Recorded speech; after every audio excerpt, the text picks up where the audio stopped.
ಎಲ್ರಿಗೂ ನಮಸ್ಕಾರ. ಇವತ್ತು ಒಂದು ಇಂಟ್ರೆಸ್ಟಿಂಗ್ ಟಾಪಿಕ್ ಬಗ್ಗೆ ಮಾತಾಡ್ತಾ ಇದ್ದೀನಿ.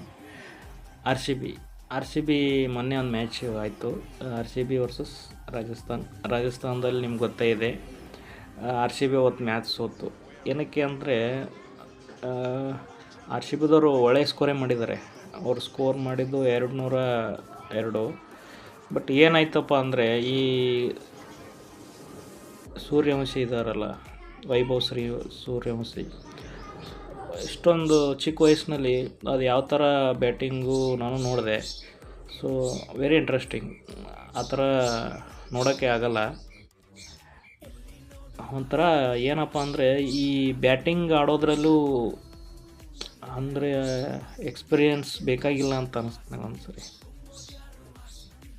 ಹಾರ್ಡ್ ವರ್ಕ್ ಇದ್ದರೆ ಯಾವ್ದು ಬೇಕಾದರೂ ನಾವು ಸಾಧಿಸ್ಬೋದು. ಸೊ ಅವಂಗಷ್ಟು ವೈಭವ್ ಸೂರ್ಯವಂಶಿಗೆ ಅಷ್ಟೊಂದು ಎಕ್ಸ್ಪೀರಿಯನ್ಸ್ ಇಲ್ಲ. ಓಕೆ, ಆಡಿದ್ದು ಒಂದು 2-3 IPL ಅಷ್ಟೇ. ಬಟ್ 6 ಹೊಡೆಯೋದು ನೋಡಿದ್ರೆ ಅವ್ರ ಮುಂದೆ ನಾವು ಇಂಡಿಯಾದಲ್ಲಿ ಯಾರನ್ನೂ ನೋಡಿಲ್ಲ ಅಂತ ಅನ್ನಿಸ್ತು.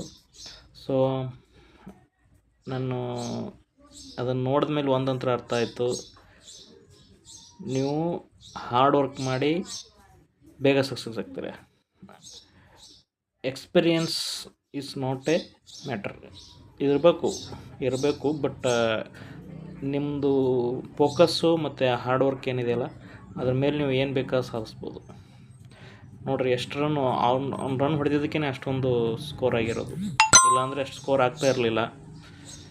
ನೋಡಿ, ಸೂಪರಾಗಿದೆ ಮ್ಯಾಚ್. ಮಾತ್ರ ನನಗೆ RCB ಸೋಲುತ್ತೆ ಅನ್ನೋದು ನನಗೆ RCB ಸೋಲುತ್ತೆ ಅಂತ ಫೀಲ್ ಆಗ್ತಾಯಿದೆ. ಬಟ್ ಒಂದು ಕಡೆ ಇವನು ಈ ಲೆವೆಲ್ಗೆ ಬ್ಯಾಟಿಂಗ್ ಆಡ್ತಾ ಇದ್ದಾನಲ್ಲ ವೈಭವ್ ಸೂರ್ಯವಂಶಿ ಅಂತ ಸಿಕ್ಕಾಪಟ್ಟೆ ಖುಷಿ ಆಯಿತು.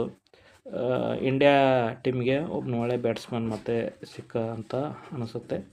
ನೋಡೋಣ, ನೆಕ್ಸ್ಟ್ RCB ಗೆಲ್ಲಬೇಕು. ನನಗೂ ಭಾಳ ಬೇಜಾರಾಯಿತು, ಮ್ಯಾಚ್ ಸೋತಿದ್ದು ಬೇಜಾರಾಗಿದೆ. ಬಟ್ ಬ್ಯಾಟಿಂಗ್ ಮಾತ್ರ ವೈಭವ್ ಸೂರ್ಯವಂಶಿ ಸಖತ್ತಾಗಿದೆ, ಅಲ್ಟಿಮೇಟ್. Thank you. ಇಷ್ಟೇ ಹೇಳ್ಬೇಕು.